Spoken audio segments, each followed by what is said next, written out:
ആണ്. First caesarean ആയതുകൊണ്ട് second caesarean തന്നെ ആയിരിക്കും എന്നുള്ള രീതിയിലാണ് എല്ലാവരും പറയുകയും ചെയ്തത്. ഞങ്ങൾ അങ്ങനെയാണ് എക്സ്പെക്ട് ചെയ്തത്. എൻ്റെ പേര് കീർത്തന. എൻ്റെ പേര് അനൂപ് എന്നാണ്. ഞങ്ങൾ വൈക്കത്തുനിന്നാണ് വരുന്നത്. ഞങ്ങളുടെ രണ്ടാമത്തെ ബേബിയാണ്. ഫസ്റ്റത്തെ സിസേറിയൻ ആയിരുന്നു. അപ്പോൾ സെക്കൻഡ് ഞങ്ങൾ സിസേറിയൻ ആയിരിക്കും എന്നാണ് വിചാരിച്ചുകൊണ്ടിരുന്നത്. ഡോക്ടർ പറഞ്ഞു നമുക്ക് മാക്സിമം നമുക്ക് നോർമലിലേക്ക് ശ്രമിക്കാം, എന്നിട്ട് മാത്രം നമുക്ക് പറ്റില്ലെന്നുണ്ടെങ്കിൽ മാത്രം സിസേറിയനിലേക്ക് ആക്കാം എന്നുള്ള രീതിയിലാണ് പറഞ്ഞിരുന്നത്. അതുപോലെ തന്നെ ഞങ്ങൾക്ക് സിസേറിയൻ വേണ്ടാത്ത രീതിയിൽ തന്നെ, അതായത് നോർമലിലേക്ക് തന്നെ പോകുന്ന രീതിയിൽ തന്നെയായിരുന്നു. കൺസൾട്ടേഷന്റെ സമയത്ത് തന്നെ, അതായത് ഒരു 7 months 8 months ആയപ്പോൾ തന്നെ നമുക്ക് ലേബർ റൂം വിസിറ്റ് ഉണ്ടായിരുന്നു. ആ സമയത്ത് നമുക്ക് ലേബർ റൂമിൽ എന്തൊക്കെയാണ് എന്നുള്ളതൊക്കെ നമുക്ക് കൃത്യമായിട്ട് പറഞ്ഞു തന്നിരുന്നു. പിന്നെ ജയപാൽ ഡോക്ടർ മാക്സിമം പറഞ്ഞിരുന്നു നമുക്ക് CS അല്ലാതെ നോർമൽ ഡെലിവറിക്ക് നോക്കാം. അങ്ങനെ ടെൻഷൻ ഫ്രീ ആയിരുന്നു. ശരിക്കും ലേബർ റൂമിൽ കൂളായിട്ട് തന്നെയായിരുന്നു. നേഴ്സസിന്റെ നല്ല സപ്പോർട്ട് ഉണ്ടായിരുന്നു.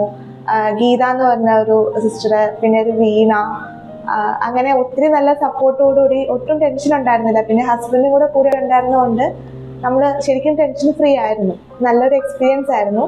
Thank you Muthera family.